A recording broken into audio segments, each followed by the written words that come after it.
This week on the Push Relay podcast, we explain a little bit why we don't take on friends and family as clients. Also, we talk about a quarterback who has given up or retired his career for his own happiness.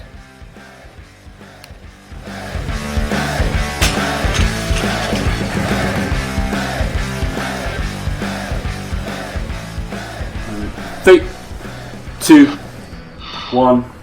No one's ever really gone down. Hey guys, welcome to the Push Pull Legs podcast with myself, Damik. And me, Tom Hall. What's going on? Very weird intro, mate. I don't know what the hell that was about. Well, you're about to find out. We just watched. I just informed Dan that the new Star Wars trailer was out, and no one's ever really gone is something that Luke says in one of the films, and it comes back in this trailer because at the end of the first trailer they released, and not at E3, there's the because Emperor Palpatine is back in this film. He's on the poster, but obviously he died in Episode 6, didn't he? And now they think he's back. But then there's people like Qui-Gon Jinn and Obi-Wan who managed to use the Force to come back-ish. And also in the cartoons, Darth Maul comes back as well. He gets like, mate, it's like Dirty Den and EastEnders all over again. Yeah, it is. It's exactly that. Ridiculous. So Dan just watched it. What was your verdict of the trailer? It's good. I'm excited to watch it. It's obviously not out for fucking ages still, so that's great. But although saying that, it's out at Christmas, and I realised the other day how close Christmas is. It's fucking scarily close. Christmas is close. Turning the corner, aren't we? Fall is coming. The whole thing about the whole August being shit thing, like I've had a lot of messages from people who've listened to the podcast and said that they agree with that and all that sort of stuff. And I realised what it is. It's because you realise that this August bank holiday and Christmas is that the longest time without any public holiday. Yeah. Which is why people get so depressed about it, because it's like the last hurrah August bank holiday. So it kind of makes sense, really. I think after this bank holiday, I think everyone's just going to be like, right, that's it now. That's it. On. I haven't got any away time or no holidays booked. It's not even holiday. The next travel date for me is like first week in November. That's a long time away for you, mate. You take holidays all the time. No, I don't. I've still got a lot of days of holiday to take, so I will be scattering some. Oh, that's right, because you don't. No, that's right. It looks like you're on holiday because you didn't actually do that much work. Yeah. That's what it is. Yeah. Works 4 days a week. That's right. Because you're playing golf. Sorry, you're playing golf Tuesday, and I think Tom had to move the podcast recording to tonight because I was in Birmingham. Yeah. He was busy in Birmingham. Off. No, but you weren't off. You just said, but you were off. I was off-ish. Oh, you just weren't in work, but that wasn't a holiday. It wasn't a holiday, no. Okay, I'm starting to get an idea of where you're at. That wasn't anybody listening who works for me or with me or is my senior. That wasn't put through. Brill. Didn't even bother working. Just let the bell free, playing golf. Didn't even bother. Through the week before. It was fine. I've moved all my clients. They're good. Sorry, mate, I just got you in trouble. But you did put it all over Instagram, so it's not like you didn't. Yeah, no, it doesn't matter. I don't know. Just don't care. You've got no authority to report to, mate. You're just your own boss, your own authority. I report to you, mate. I report to you. Fucking damn right. Reporting this on a fucking Thursday night after cricket, would I have a full day of clients? Report to your arms, mate. So that's it, mate. Absolute bullets. Those. Look at those. Right, mate. Don't you worry Dan, about it. People are like, well, I've got to take a picture because. No, you did take a picture. Yeah. I've got it because I get grief sometimes if I wear a tank whilst recording. My thing's a bit low, and Dan's wearing a tank top. Worry about it, mate. Wow. That's pasty, innit? That is pasty, innit? That. Do you know what I mean? You can't even see where the white vest starts and the arms stop. Pretty much. That's about right. I didn't realise you had a top on. I thought you had an Iron Addicts tattoo. Yeah, cheers, mate. Right, but yeah, deeply excited for Star Wars. Can't wait. It's going to be great. Yeah. No, it's going to be good. It's always good, though, isn't it? Do you know what I mean? Like, it's always childhood. Good. And I think people coming out with these three movies. This is the Rise of Skywalker, the last one of this saga of the 9 about Vader and Skywalker family, blah blah blah. You got to look at it through a child's eyes. Don't be like, oh, this is not as good. It's like, yeah, but when we were growing up, we had like the Anakin story, the prequels, right? So, and that's what we knew when we were growing up, the Clone Wars. So that was good for us. Then we all went back and watched the other ones. They were even better. They're like, oh, they're not as good. I was like, they're great. It's phenomenal. It's amazing. Just love Star Wars. Just love Star Wars. It's fine. And also, The Mandalorian is coming out in November. If anybody doesn't know what that is a side track to a different race within the Star Wars universe. Yeah. So everybody, Jango Fett and Boba Fett are Mandalorians. Well, they're not. They're strictly speaking, they're clones, but they're the first non-adaptive clones. I know a lot about Star Wars, apparently, Dan. Clearly, mate. Fucking hell. They're a race, and they have like this weird sword, dark saber thing, which is actually kind of a lightsaber, but it's dark. It just looks like a shadow saber. It might be called that. I don't know, but yeah, it's pretty cool. They all got jetpacks as well. They're all usually nice. They're basically showing a bounty hunter story. Should be pretty cool, I think. Well, I'm glad. Watch it. November, it's coming out. Should be cool. Go watch the trailer of that. Looks awesome. All right, mate. Have we got any topics today? Yeah. You wanted to talk about some American footballer.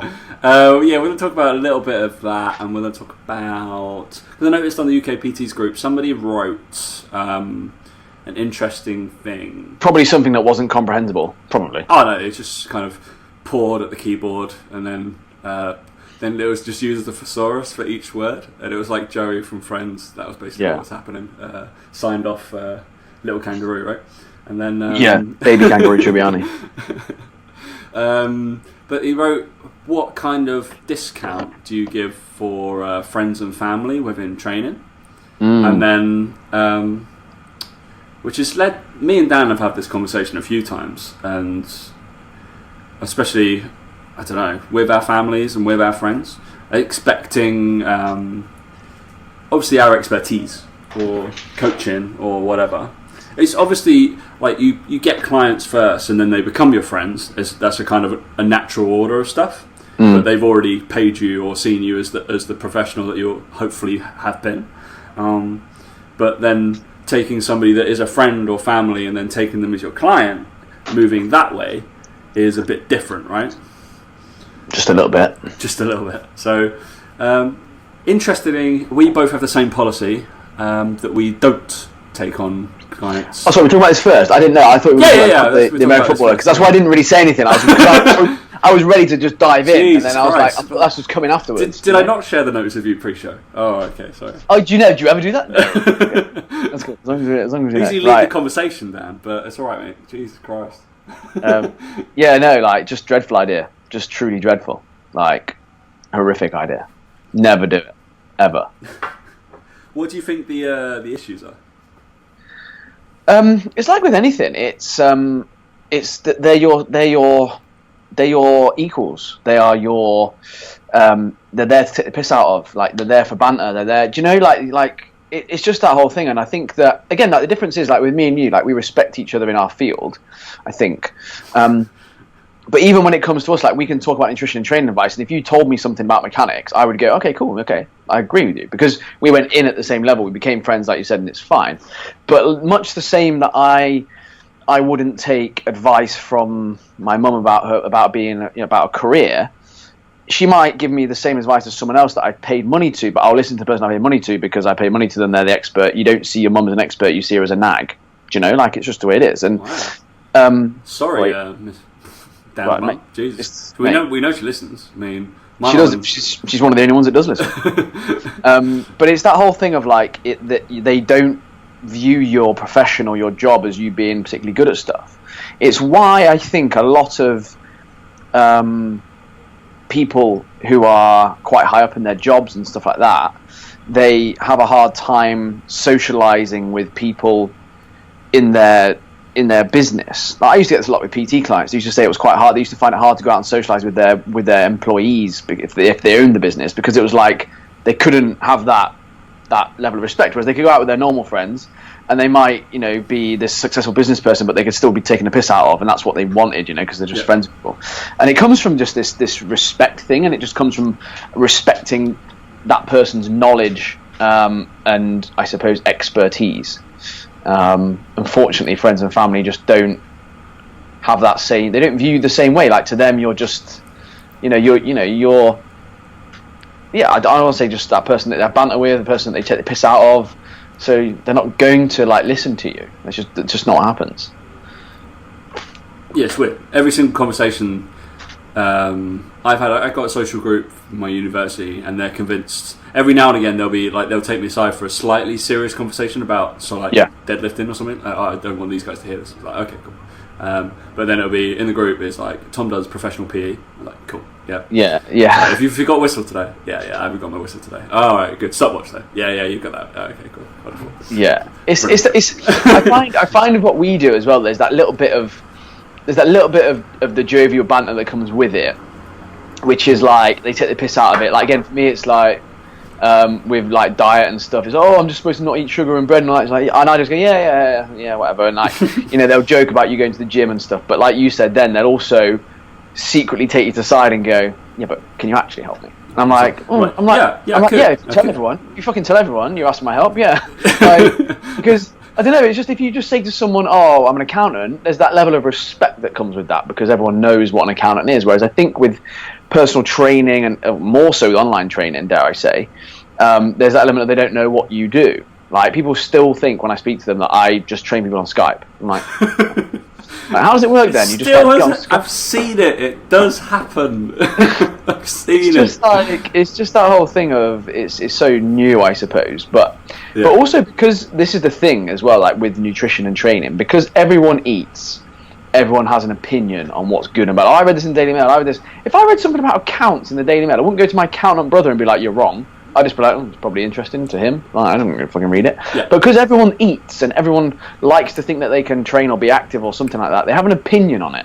And they think that they know more than you. And I'm like, this is my job, this is my career. Do you not think I fucking know what I'm talking about? But it doesn't have that level of respect with it that being an accountant or whatever does. And I know people who've got siblings who, like you say, their job is like a lawyer or an accountant, and they listen to them because they're just like, well, they know nothing about it. But because with training and nutrition, like I said, it's that thing of it is unregulated to a degree.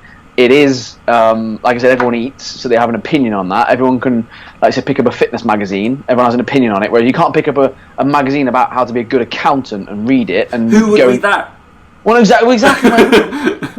Because people think it's something to be enjoyed. They don't think that it can be a job. Accountant's life, and they're just like various shades of beige, like. But it's like the equivalent, isn't it? Of picking up an accountant's magazine and just walking up to my brother who's an accountant and being like, fuck all, mate. I've read a magazine on it, so whatever. Get this Parker pen. Great, all right. Yeah, brand new cartridge come up, Tom. It's like when you put it in like those terms, it's ridiculous. It's like me going to a doctor and being like, mate, I read online that all I have to do is eat turmeric and it cures cancer, so get out, put that chemo down, let me take over. Trainers do that though, don't they, in terms of endocrinology? It just baffles me. But yeah, anyway, let's have a fucking rant about it, shall we? This is why friends and family, it just doesn't work, because everybody eats, everyone trains, or whatever. Certainly the training aspect, or people, the things that will be, so training friends for number one, if I take someone through a session, it generally will, I've been like, they've said, why are you being a prick? I was like, I'm not being a prick, I'm being a coach. Yeah. Why are you saying I'm doing it wrong? Because you're doing it wrong. Because you're doing it wrong. Because it'd be like, why were you like that? Like, or like, I'd be like, why were you off with me the whole time? I was like, I wasn't. No, I was telling you what to do. I had professional face on. Like, this is what I do. This is like I'm good at. This is where you're meant to listen. Blah blah blah. I was like, well, you don't have to be so serious. I was like, sorry? All right, yeah. When you go see a banker or something, they give you investment advice. You want them to laugh and joke the whole time. Cool. All right. There's certain aspects of that. As I got better at my job, I'm a little bit more calmer. But there were certain places I'd take them aside. I know when to do that now. But still wouldn't do it because they'd be like, oh, you're a prick. Cool. All right. This is working well. Nobody's getting anything from the session. It's just going to go downhill. There's another thing also. I don't know whether this is a certain level, but in terms of what that question was before in the UK PTs group, in terms of discounted prices, 100% no discounts. Charge them fucking more. I would charge them, yeah. And generally when I say I'll be like, that's my prices. They're like, what? It's like, I'm like, yeah, that's what people pay. So, like, what? Yeah. No, you're right, exactly that. That is exactly it. Like, there comes a point where you have to, they want a discount on it, and straight away if someone asks for a discount on something, you know that they're not going to do it. Like, part of the reason that with what I do, and certainly what you do as well, I know from being a PT, is that it's you're paying for the accountability to turn up. You're paying that money because you don't want to lose that money, because if you don't go, you've lost it and it's a waste of money. You need that accountability to turn up to an appointment, to stick to your diet and all that sort of stuff. I actually had a really interesting chat with one of my clients today, and he was saying that he worked out that because of the work we're doing together, he's actually net in profit from the coaching, because he used to go out and eat at KFC and just spend 10-15 quid on a lunch and think nothing of it or whatever. And he was like, actually, because I've cleaned up my diet, he's like, I'm actually now better off because of it. Yeah. So it's like, it's ridiculous when you come to think of it, but it's that whole thing of like, some people, it has to hurt them. It has to hurt their wallet. It has to burn. It has to be a pain. Otherwise you're not going to do it. You're just not going to do it. And it's that, yeah, it's funny how you need that level of accountability. For some people, it can be payment, it can be not letting someone down, but friends will happily let you down, because why would they don't care. No. They don't care about it. Whereas if they were to go and see a dentist or something, they wouldn't be like, oh, I've got to go because I can't let them down because they're professional. They don't see you as a professional, so they don't see the value in it. So to give them a discount is fucking ridiculous. Like, you should be charging them more. Yeah, I just wouldn't do it. 100%. No, I refused. I've done it in the past just to see how it was, being nice, that kind of thing. Yeah. But it just doesn't work. If they want some general tips, that's fine, or just take them. And especially if it is general tips as well, they'll be like, "Is it that simple?" I'm like, "Yeah." Like, put it in layman's terms, it'll be that simple for doing a certain thing. I just be like, just this, lift that there, cool, go do that. Like, what? Why do people? Well, I'm not putting all this in. Yeah, I'm not paying you that much for an hour of that. Well, don't then. Well, fuck off. Like, go. Absolutely fine. Yeah, it's like, I've got loads of people lined up waiting to pay me that for it. So just go away. Like, I do that with friends and family. I refer them to other people I trust because they'll respect them more. And then when they find out how much they charge, and I'm like, yeah, I charge more than them. So like, and that's when I think they twig and they realise. There's one exception to this. I've just forgot to mention this. I prepped my brother for his photo shoot, gone. Okay. I didn't charge him any money. But the difference there is he's doing a photo shoot. That's the accountability. He can't turn up looking shit. It's not like he's just gone, I fancy losing a little bit of weight. He wouldn't have done it. The fact is that he booked the photo shoot wanting to get in the shape of his life. That's the accountability. And he knows with what we've done, what I've done through my, I suppose, job, he's seen the results and he knew just to do what I said. Otherwise, he wouldn't have got in shape for the shoot. He had no real choice from that point of view. So that's the only exception to that. I would say from what I've noticed is my brother when he did that. But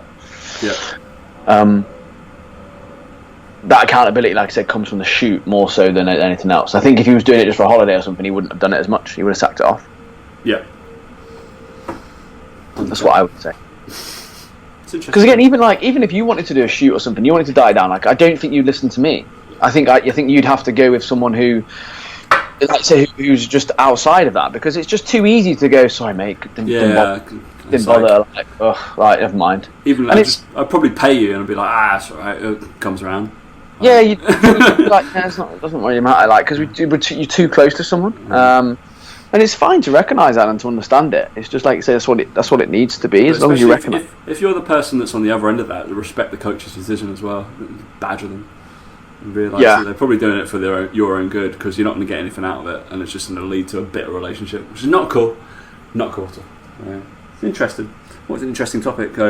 No discounts. Do you ever, apart from training your brother for free, apparently, you ever give them discounts?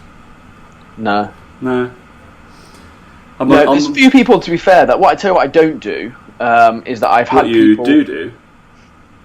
Sorry, what I do do. What I do is that if people have signed up and they signed up a long time ago on lower prices, I don't increase them. I've just left them as they are, because just honoured that. And some people have taken a fucking piss and stayed for like 3 or 4 years. But I'm joking. So yeah, it's one of those where I just honour that, really. So it's kind of one of those where that's like a founder membership kind of thing. Yeah, it's kind of like that. It's kind of like, well, look, like when you joined, it was that much, and I'm not going to change it because it is what it is. And obviously, the natural progression of that is that as people leave and new people come in, you charge the new people the new prices, etc. And it kind of works out like that. And everyone still gets the same service. It's just that's just honouring, like I say, what someone signed up for. Really. Also, if you've had somebody for a long time, guess what? Job's easier. Yeah, there's also that element to it as well, where like we've looked at it before in the past, where we kind of have like the full-on package, and then kind of go, right, if you want to carry on, but you feel that you're happy. Is that what it's called? Yeah, the full-on package. The full-on package. Is that you've then got the option to then just go, right, I only need to check in like every other week or every 3 weeks, and it's just like, okay, you can sort something out and go, right, well, you know where you're at with things, you just need a bit of accountability, you understand the process. But again, the second you start doing that, after a few months, it just kind of goes a bit like, oh, okay, cool, yeah, know what I'm doing. Much like if someone goes from like 2 or 3 sessions a week down to 1 session a week or 2 sessions a week in PT, you know, gradually they start thinking a bit differently about it and all that sort of stuff. But again, your job as a coach is to get them to a point where they can do it themselves anyway. So, you know, you're always going to have that life cycle of people anyway. Yeah, which is important. Interesting, mate. Should we move on to giving up on pretty much your whole life? Andrew, not so luck. So if anybody knows, I'm a big NFL fan. I am currently wearing, mate, my your Andrew Luck top. I'm wearing an Andrew Luck top. So it's just a bit of a pussy, really, isn't he? Bit of a pussy, absolutely. Yeah. So if not only like is he a pussy, but he plays quarterback where you don't even get touched. What? Like, ever? There is no idea what this lad knows about football. Jesus Christ. Yeah, the quarterback's just. Wait a minute, though. You have 11 angry fucking men screaming down. You're going straight at you. Mate, anytime you get the ball and you have people running at you, just throw it in the air and run away. That's what they all do. Like, I don't know what you're on about. I would line up with 5 guys that are about 250 to 300 You love lining up pounds. with 5 guys. Who were just running at you. That's what you do on a Friday night, so I don't know what's happening. That's why I don't know why he's complaining. Just It's a great idea. Just crack on. So, embrace it. But yeah, so this lad, we didn't talk about in kind of a general scheme of things, because believe it or not, me and Dan both worked in professional sport slightly. Have we not mentioned that yet? Have we mentioned that yet this episode? Nobody has mentioned it. You still professional football? I always got asked. I was on like another course the other day, the British weightlifting. I'm like, oh yeah, did you? I was like, why'd you leave? Hate it. All right. Yeah, I love that question. Why'd you leave? What? Because you think it's like the pinnacle of life? I was like, shit, mate. It was awful. It's like my first year coming out doing personal training, I earned double my salary. Yeah. I was like, well, this is no brainer. I work nearly half the time, and I got paid twice as much. I was like, what? Why would I go back? It's like I work. You work in football, and I didn't get any I had to do I don't know, presentations to people who didn't want to listen to me. I didn't get a medal when they win the league. It was just like you have to work Saturdays and Sundays usually. You have to be at like late night games. You have to come in if somebody's injured or something. The worst thing for that was I remember my worst week ever. Right, just here we go, peek behind the curtain, because that's what Tom always says, and I hate it when he says it. Peek behind the curtain. So basically, one of my worst weeks was when we had. This was right near the end. This is when I was like, I'm quitting. Is that we had like Monday, Tuesday, first team training, Monday, Tuesday. Wednesday evening had a reserve game, which was like away somewhere like fucking Hartlepool or some shithole, right? So then Wednesday was like normally a day off for the footballers, so I would have been off. But obviously had to go in for the reserve game at like 3 o'clock or whatever. So then got back to Hull like Wednesday evening, late after the game. Training Thursday, training Friday. Game at home for the first team on Saturday. And training with the reserves on Saturday morning, first at the training ground, that was all morning. Then the game at 3 o'clock on the Saturday. They got hammered at home on the Saturday, and Steve Bruce said to them, "You're all fucking shit. You're going to train tomorrow morning, Sunday morning." And I had to cancel my plans for Sunday, and then go back in on Monday. And I was like, that was me like, I'm done here, I'm fucked. Because again, like my whole thing was the team lost on the Saturday. I didn't do nothing wrong. Why am I being dragged into work? Yeah. Worst week that was in football. That was regular. Like that happened regularly. Like the reserve game might have been on a Tuesday evening, so after a full day of training on Tuesday, you might have the game, and then been lucky if you had a day off on Wednesday. Like, but the amount of times that they used to lose, and Steve Bruce would be like, "You're all in Sunday, you're shit," and I'd be like, "Oh, for fuck's sake! You have to cancel your plans." Joke, mate. I remember, yeah, I don't remember that. I would have had the worst ones. Friday was fairly okay. It was more of a chill day, and you're just given like tactics breakdowns and stuff like that. And then it would be like Saturday game, and then I remember because I did a load of analysis on it as well. So we're looking through. I'd sit with the game film guys, going through that on like the coach's back. So we were well, I think we were Brentford home, and then I was covering the under-23s away Cardiff, so I had to travel to Cardiff by myself with all my kit, and then get on the team bus, coming back, sleep at some crappy hotel, do that game, and then the under-23s boss wanted all of the analysis done on the coach. Of course he did. I was like, it's not wait for Tuesday morning, like when we have our normal meetings. He was like, no, we got thumped 6-0, I want it now. And I was like, yeah, because you're shit. Yeah. Do you think there's any analysis required? If you don't know what went wrong, hammered 6-0. Then I think the week after we had another one at Ipswich, and I think we got thumped like 5 or 6-0. And this is where I was getting too big for my bollocks. I refused to put any of the goals in the analysis breakdown, and they were like, "What the fuck was that?" And I was like, "These guys are demoralised. I'm not letting them watch that. Like, there's no morale in here." And he got fired the week after, so fuck. I was just like, I was like, look at them. They're all like, they're 16, 15 years old, and you're killing them. Awful. And I was just like, the kids, they just want to be like, here's the ball, go kick it around for a while. Yeah, have some fun. Have some fun at least. It's like, I realise it might be their career, but it's like, you're killing them, literally killing them. But anyway, Andrew Luck, injuries and stuff, and walking away from. So anybody didn't know, so this is a lad who was the number 1 overall pick in 2012. Walked into the Indianapolis Colts, pretty good player. Played for 7 seasons, so he's only 29 years old. So bearing in mind Tom Brady's 42 now, and he's still playing. But quarterbacks can generally go up to about, I don't know, 38 maybe. 35 to 38 is probably when they generally start to break down. Brady's just a freak of nature.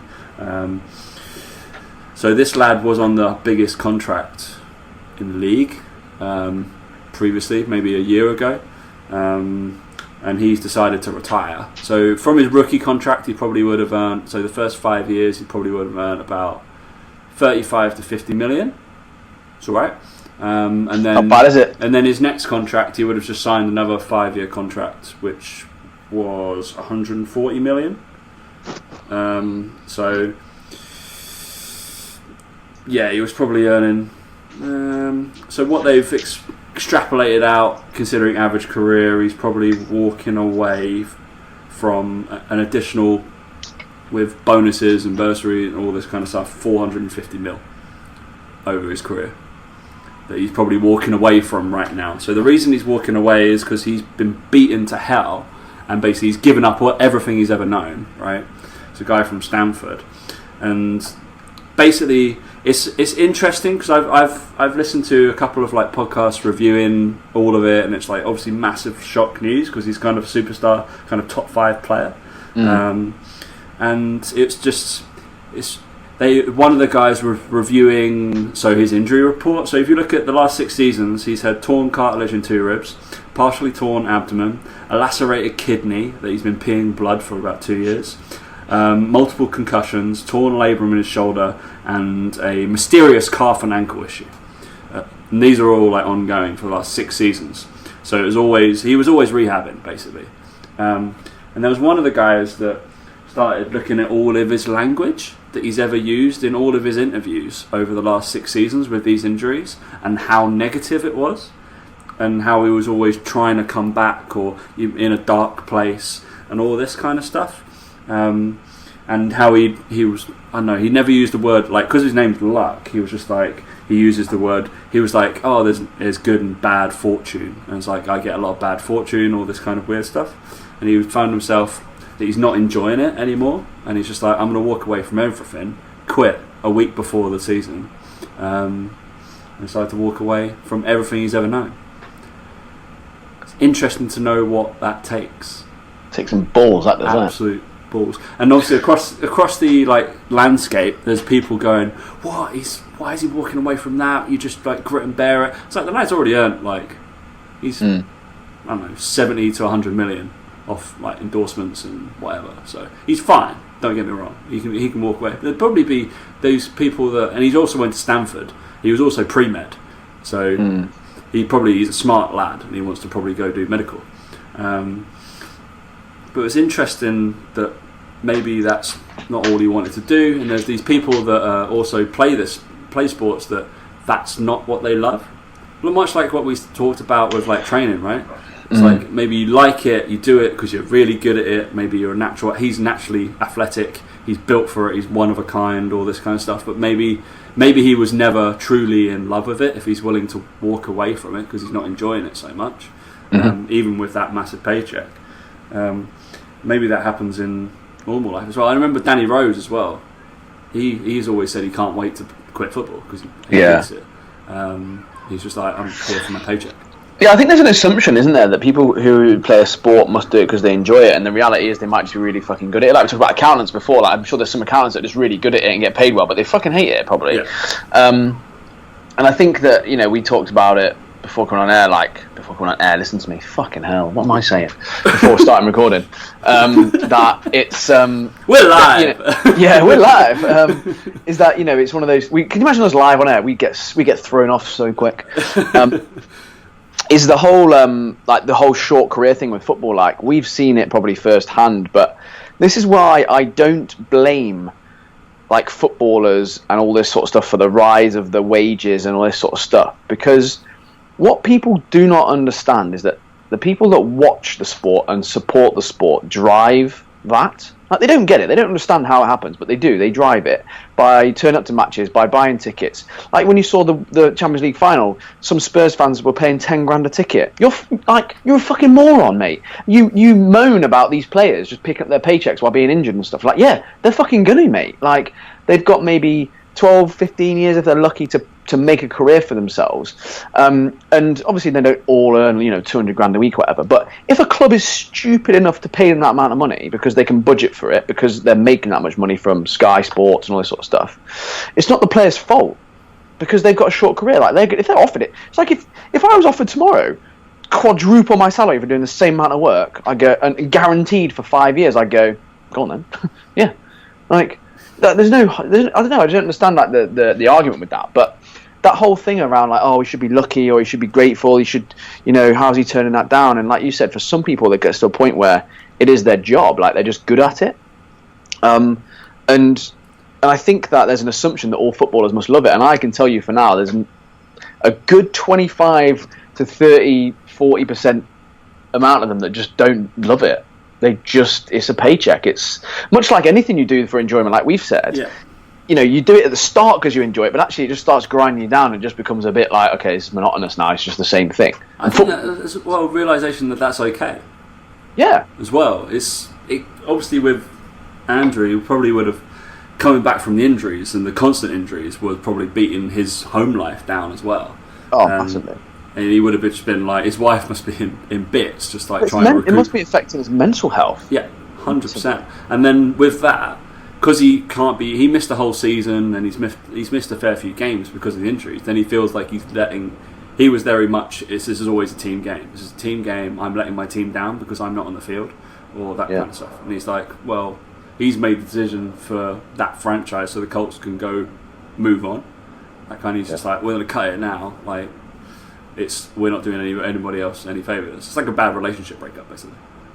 Yeah, it is. I don't know. I just think it's that whole thing of the realisation that there's more to life than doing that. And it's much like the same thing people do with their careers. Like, they'll do a career for years, and then when they hit 30 or whatever, they go, hang on a minute, do I actually want to be doing this? Like, is this actually where I want to be? And you have that realisation that maybe life's more important than just... Because I've always said it, like, since working for myself, and I'm not a good example of this just yet, but I hope to over the next 10 years anyway, is... I don't understand the concept of earning loads of money to retire at 65 and then spend it when you're fucking old. Like, I'd rather like live and do what I want to do now, and like worry about when I'm 65 a bit later. Because and someone like that must be thinking the same thing. Like, at what point is he just going to get so injured he can't fucking walk? Yeah. And what's the fucking point of then living your life when you can't? That's what they were saying. They were like, yeah, like all these injuries, you're writing them down that, oh no, he can't play football, and they're like, no, yeah. That calf injury affects him in walking. Like, he can't walk properly, so that's route number one. Now he's going to be like, all right, I've got to actually try and live my normal life and be able to walk properly again. Like, he's on painkillers all the way through whatever game he's been playing. Like, peeing blood. Yeah, that's not normal. Yeah, so that affects your day-to-day life. Yeah, that affects no matter if you're a footballer. No, exactly that. I think that's where I think there's a common trend here, like, and I think I talk about it with the guys that I work with their coaching and with their, I hate saying it, but fucking career coaching, whatever.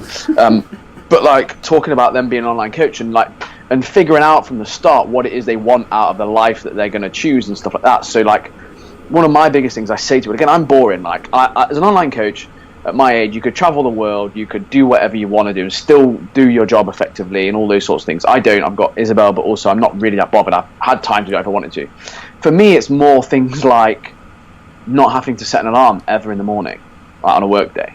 I can just get up when I want. Like, yeah, Isabel wakes me up anyway. Fuck me, but I don't have to set an alarm. Like, I can just start. Like, I set my own working hours. I can work late in the evening if I want. I can work early in the morning. I can take breaks during the day. To me, that is a fucking vital part of my life that for me, makes me feel that my work is very flexible and I enjoy it. Yeah, I might have to work at weekends or whatever, but I choose to do it. My point is that I'm choosing when to do that. And coming from a job where in football you get dictated when you're working and when you're in and stuff, I'm like, fuck that ever again. Couldn't do it. Yeah. And I think it's important that this guy's obviously decided that to him, he'd rather have a life with his family that he can walk around, maybe see them every day, than have £450 million. And fair play to him. Because and it's an easy decision to make because he's already got 100 million in the bank, right? As well, I get that. Like, it's not like walking over 450 million, and he's got nothing. That's a very, very different scenario. Like, he's got 100 million, but he's also then realised, I've got enough. I'm happy. I'm cool with that. Lovely house, probably. If he's been smart, it sounds like he's a smart guy. Probably made smart investments, all that sort of stuff. He's going to be fine financially, just living as he is. And for him, he's made that decision where he'd rather play with his kids potentially, or be able to do that sort of thing and live a life away from the limelight and all that sort of the pressure. And fair play to him, like absolute fair play to him. I think it's important to establish what it is you want out of whatever you do. And I think sports people are no different. The fact is they just have shorter careers, so they have to make the most out of that time. And like you said, if he's made 100 million, fuck me, like it's probably sound, isn't he? Yeah. It's not worth breaking another leg, is it? That's the thing, like his quotes, he's like, I'm in pain, I'm still in pain, I've been 4 years in pain. It's just a rehab cycle. Yeah, and I think that, like I said, that will just be massively affecting it. Like I said, when you're in pain, you know what it feels like. That must just affect his ability to enjoy holidays, enjoy time off with his family. Like, just when he did his interview, so he did his retirement interview or press conference, and he was just like, this is the right there. He kind of obviously was getting welled up and whatever. But he was like, no, I've been thinking about it, and this feels like the best decision I've ever made. This is the weight is being lifted, and now I can just focus on me instead of worrying about all these other external factors. Yeah. I think that's just, at the end of the day, you're allowed to do what's right for you. You do you. Yeah. And I think people might think about I don't know. Obviously, there's connotations of what it will affect other people, right? But if you're not healthy and you're not liking life, then it sucks for everybody around you. The thing is, you can't do it for things like the fans or whatever. Hate all that shit. I'll do it for the fans. Well, no, because the fans, when I leave the club, will still support the club. They don't give a fuck about him. It's the same with footballers. Again, being privy to those inside conversations, and fans always talk about loyalty with players, and he's not loyal. He wants to leave the club, wants to go and play for a bigger club or whatever. And it's that whole thing of but clubs aren't loyal to players. I've seen it the way around, where clubs can't wait to ship a player out. They play him in the reserves. They fuck him off that. You don't hear any of that. You don't hear when the player just takes it and just works on. Again, we have it at I Support Reading, and they have it at Reading at the moment. They've got 3 or 4 first team pros who are still on Premiership wages. And the manager's going, you've got to get a transfer, you've got to leave the club, and they're going, well, no one's going to pay me 30 grand a week, mate. So I'm staying here. I'll stay in the reserves if you want, or whatever, because they need that money, because for them they're not going to get another contract like that. So why wouldn't they just? Again, it's just that whole thing of it's easy for the fans to be they should just carry on, because that's them being selfish because they want to see him. Yeah. But again, you have to make that decision, and I think that's where something like that is vital. Injuries are fucking horrible. I've seen players who are constantly in the physio room, and it's not a fun place to be. It's not. Always down, always feeling shit. Realising that, we're you get a brief glimpse as a fan or whatever, and you see them, and then you go home, then you're fine, right? These people have got to cool down or whatever, and then do all that beating up of it after the game. They've got to do rehab, extensive rehab for a long time. People get frustrated. I mean, we've both been badly injured. My hip stuff took 18 months to 2 years to come back to squat. Obviously, that was my goal. I don't have to squat or anything like that, but that's how long that FAI stuff and Terry crap kind of took. It's really, really annoying. Affects you. It does affect you. What's the worst injury you've had, training wise or football wise? Probably that hip. To be fair, that was. You had a knee on your hip, didn't you? Yeah, I've never. I never played football at a high enough level to get really that badly injured. To be fair, I had like a bit of an Achilles strain once, which was ongoing because again they don't really heal very quickly. But again, when you're younger, you don't get to see a physio or whatever. You just get told to take it easy and stuff. So that lasted a little while, but just my hip really, and slight left shoulder problem, but it's nothing crazy. I've been quite lucky with injuries, touch wood. I used to injured a bit. I played at semi-pro, but it was more black eyes.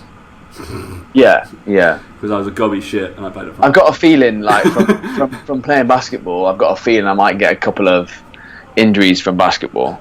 Like the other day, my calf got a bit tight and stuff like that, and I realised the other day I was like, "Hang on a minute, I've not done 2 hours of basketball like on the I get non-stop." Injured playing cricket, but not through. That's just like being hit with a ball or something. That's just fucking being shit and not being able to hit it. I thought you'd get punched. That's about it. Nah, mate. I'm too quick, people. Really? Okay. Yeah, people can't catch me. It's cricket. They're not athletes. Come on, mate. I'm one of the most athletic people on the pitch. That tells you how bad they are. That's very fair. All right, but yeah, you do you. What is it? Own your decisions. Own your decisions. Call back to last week's episodes, which also we got a fair few messages, didn't we, throughout the week from people who listened to the last show. If you haven't listened to it and you listen to this show, go listen to the All In show. We might review it again, I guess, going down the line, because it was a fairly interesting thing, and maybe as she goes further in her journey, awful thing to say. Yeah, can we talk about that briefly? Because we had a couple of messages from people about this, and I want to set the record straight. So basically, about the dieting down, right? Yeah, a couple of people messaged me and they were like, "Oh, I think you're mistaken. Like she's never said she's going to diet down." And I had to send one guy a video. Yeah. Of you. You like muted her and you were like, "I'm dieting down." Yeah. You're like, see, she said it. She clearly states that she's doing this, and then what the hope is that she's naturally going to lose weight, and by that she means her calories are going to be at that higher point that she's not going to be hungry anymore, and that by definition she'll then eat less calories than her body needs, and she'll start to lose weight. So she is going to lose weight from it. Like that's the goal of it, is to get her metabolism or whatever up to a certain point, and then it's going to then come down because she's going to eat less food naturally because her hormones are going to be rebalanced. So her goal is still to lose weight by doing it. She said that's going to happen. She's never going. The peak weight she reaches is not going to be the weight that she stays at. But a couple of points to make is that, again, I've had a few messages from other people who said that they think it's, just the fitness industry standard, like go from one extreme to the other. Like why be extremely lean and go to extremely, like not extremely overweight, but put on weight at an extreme rate. Like it's just the fitness industry to a T. Like again, views, likes, all that sort of stuff. That's again another story for another day. But it's that whole thing of like she's probably actually messed up her leptin regulation in her body by having these regular 10,000 calorie cheat days and then having to restrict during the week. There's probably more the issue as well. Like she's having to diet because she's eating far too much in one go, and she regularly does that on a YouTube channel and all this sort of stuff. So there's all that sort of stuff to contend with. But I just wanted to set the record straight that she did say in that video that she talked about going all in that she's going to lose weight naturally. Yeah. Plus, if she's that happy about it, she should just carry on gaining weight forever and it'll be fine. But she's not going to, is she? She's not. She's doing it because she wants to diet down and she wants to fix her hormone levels so she's not constantly hungry when she diets. Like that's what she said in the video. So yeah, just wanted to clarify. Yeah, we'll be right there, mate. It's fine. We're always right, mate. Don't worry about it. Don't worry about it. Never self-correct, do we? You. All right. Any of biz? No other biz. That's business for anybody who catch my lingo. Yeah, I ain't got any other business at all, mate. So I guess we'll catch you next week. See you later.